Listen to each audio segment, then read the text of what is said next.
and welcome to Food Neighbourhoods on Monocle Radio. My name is Monica Lillis, and once again, we visit the places locals love for their food and drink.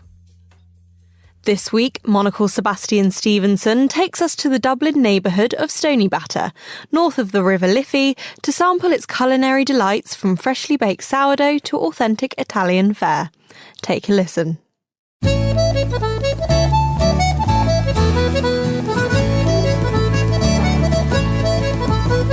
If there is one place that could distill the type of food neighbourhood that Stoneybatter is, it would be this chipper. Just off the street named Stoneybatter, on the road called Arbour Hill, this chipper, or fish and chip shop might be the name you're more familiar with, is called Sorrento's. It looks like any other fish and chip shop that are dotted across the British Isles. Glossy white tile and fully chrome countertop, but you might be surprised for them to tell you about their own sourdough and focaccia, made from 6 types of flour and 3 types of starter that have just been made that day for sale. Not to mention, you might have spotted on your right-hand side a selection of gelato and sorbetto they have made themselves. However, if you're up in the morning and want to know what kind of residents call this part of the world home, head further down the road towards a charming corner in the road where you will find the Lilliput stores.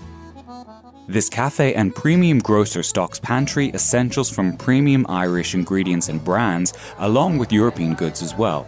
Once you've ordered your coffee and pastry, instead of heading into the back for a table, sit on a stool on the bench at the front of the shop to see the comings and goings, along with overhearing the locals catching up with their barista behind the bar. Before we make our way around, you might have noticed Lilliput also sells its own olive oil and vinegar. Also, take a look at the first open fridge nearest the door. Look for jars of pickled onions from a brand called Lolo's Picklery.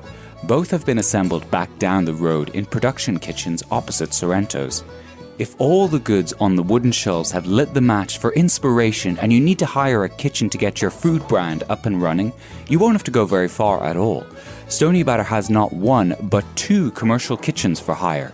There is the Manor Street Picture House Development Kitchen, and within a 10-minute walk is the Spade Enterprise Centre, which has expanded its kitchen offering last autumn. They provide a kitchen for production or development and demonstration areas for hire that can be opened to the public. With all that possibility to chew on, I think it's time for brunch.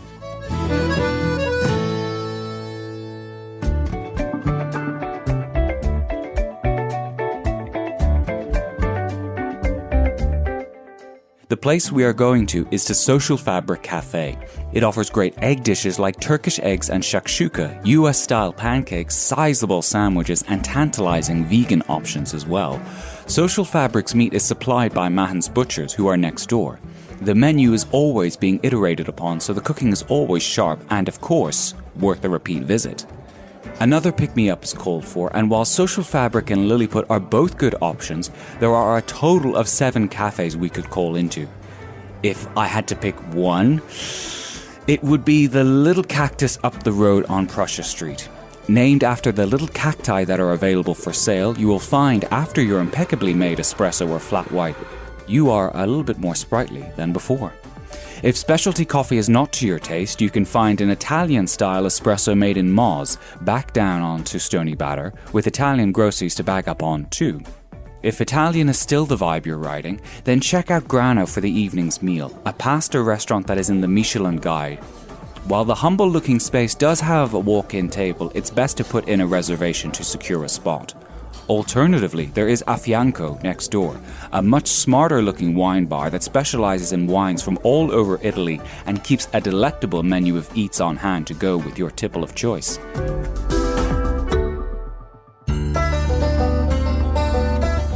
For a different cuisine altogether, make a beeline for the pink shopfront Hakahan. Its menu has a base in Sichuan cuisine, but takes inspiration from elsewhere.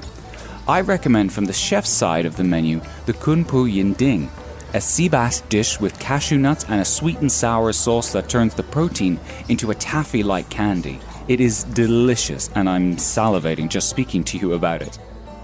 Perhaps I could quench the urge and we can close out the evening with a drink in the pub.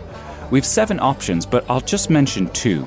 There is the Belfry, which is an airy take on the Irish pub with an outdoor space, but if you're here at the weekend, then step into the Glimmerman. The space is surrounded by huge amounts of paraphernalia, and you'll be wondering if the pub is built on bricks or all these stacked knickknacks. Before you get lost in a seat layout that I would describe as a maze of nooks, make note of the ATM as a landmark, as the bar is cash only.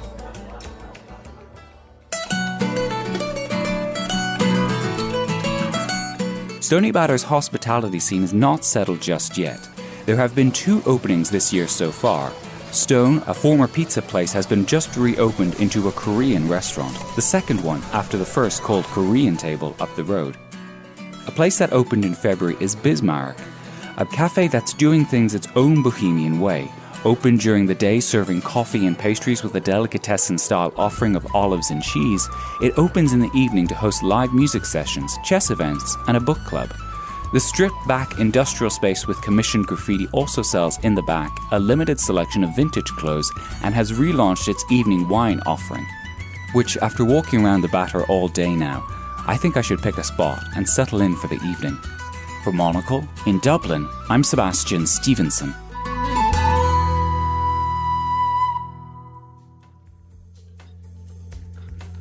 Food Neighbourhoods is a Monocle production from the team behind the menu. This episode was written by Sebastian Stevenson and edited by Lily Austin. For more food and drink stories, tune into the menu on Monocle Radio every Friday at 2000 London time. I'm Monica Lillis, thanks for listening.